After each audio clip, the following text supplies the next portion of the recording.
बनारस में एक पंडित के घर एक लड़की थी, जवान लड़की। और जब वो जवान हुई तो बनारस में उस वक्त जो गवर्नर था, कोतवाल था शायद, उसका नाम इब्राहिम कुछ था, मुसलमान था, अय्याश किस्म का था। लड़कियों के ऊपर डोरे डालना, उनको पकड़ना, उनको अपने हरम में जीनत बनाना, ये उसके काम थे। अब ये खूबसूरत जवान लड़की पर वो फिदा हो गया, आशिक हो गया, और उसने किसी भी तरह से इस लड़की को हासिल करने के लिए एड़ी चोटी का जोर लगाया। और आखिर में आकर के हुआ ये कि उसके घर के अतराफ हिसार हो जाता था, घेराबंदी। फिर पंडित मजबूर हो गया, अपनी बेटी से कहा कि चलो, जब वो बड़ा आदमी है तो उसके आगे हम लोग कुछ नहीं कर सकते, बेटी तुम चले जाओ, तैयार हो जाओ। वो चाहता है तुमसे शादी करने के लिए। लड़की को इस चीज की बिल्कुल भी रजामंदी नहीं थी। उसने कहा कि मुझे थोड़ा वक्त दे दीजिए। वो एक उस वक्त सवारी लेती है बनारस से, तारीख में मौजूद है, और उसने उसी वक्त दिल्ली का सफर इख्तियार किया जहां औरंगजेब आलमगीर जामा मस्जिद में हुआ करते थे। जुमा का दिन था। ये खातून मर्दाना लिबास पहन करके गई, लड़कों का लिबास पहन करके।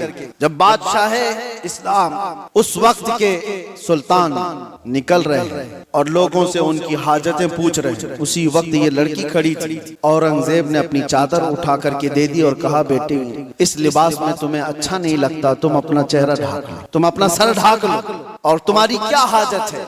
तो उसने कहा कि मेरी हाजत कुछ तवील है, मैं आपको तनाई में सुनाना चाहता हूं। बुला लिया। दौलत कदे पर वो खातून आई, जवान लड़की, और उसने वाकया सुना दिया कि आपका भेजा हुआ गवर्नर, आपका भेजा हुआ कोतवाल इस तरह से लड़कियों की इज्जत पर हमला करता है, और मेरे घर पर भी अब उसकी नजर है और मुझे अपनी हरम की जीनत बनाना चाहता है। तो औरंगजेब ने कहा कि ठीक है, वापस जाओ, तुम्हारे बाप से कहो शादी की तैयारियां कर लें। वो लड़की मायूस हो गई, जिस चीज के लिए मैं बनारस से दिल्ली का सफर करके आई थी, बादशाह भी यही कह रहा है, लेकिन एक दिल में आस थी कि बादशाह ने मुझे बेटी कहकर पुकारा। वापस वो आई, अपने बाप से कहा, बादशाह ने तो ये कहा।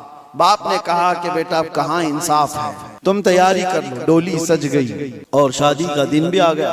वो जालिम अय्याश कोतवाल अपने सिपाहियों समेत इसकी डोली उठाने के लिए आया और रास्ते भर में लोगों पर लुटाते हुए जा रहा था। और जैसे ही बीच रास्ते में पहुंचा, एक फकीर आया और उसको कहा कि मुझे भी कुछ लुटाना चाहते हो? उसने कहा, नीचे जितनी गिरी हुई हैं वो सब उठा ले।